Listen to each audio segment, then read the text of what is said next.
Oggi scopriamo insieme tutti i segreti per dissalare, cuocere e conservare al meglio il baccalà. Per prima cosa capiamo la differenza tra il baccalà e lo stoccafisso. Entrambi provengono dalla stessa materia prima, il merluzzo norvegese. Lo stoccafisso è merluzzo che viene pescato e fatto essiccare all'aperto. Il baccalà invece viene messo sotto sale per 3 settimane.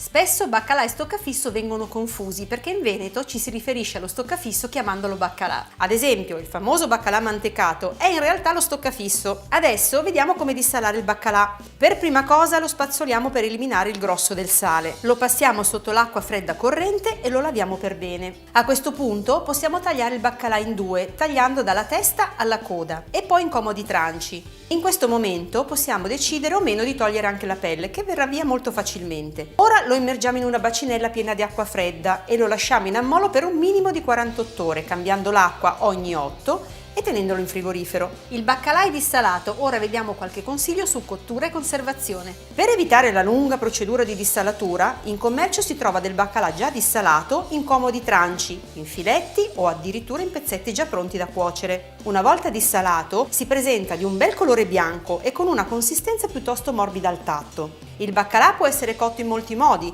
in umido, in padella, al vapore, al forno e fritto. L'unico accorgimento da tenere presente è sul sale. Prima di cuocere tutto il baccalà, che serve per la ricetta, cuocine un pezzetto per verificare la sapidità. Solo a quel punto procedi o meno con la cottura. Come conservare il baccalà? Semplice, una volta dissalato si può congelare per qualche mese, già porzionato, in sacchetti gelo o contenitori da freezer.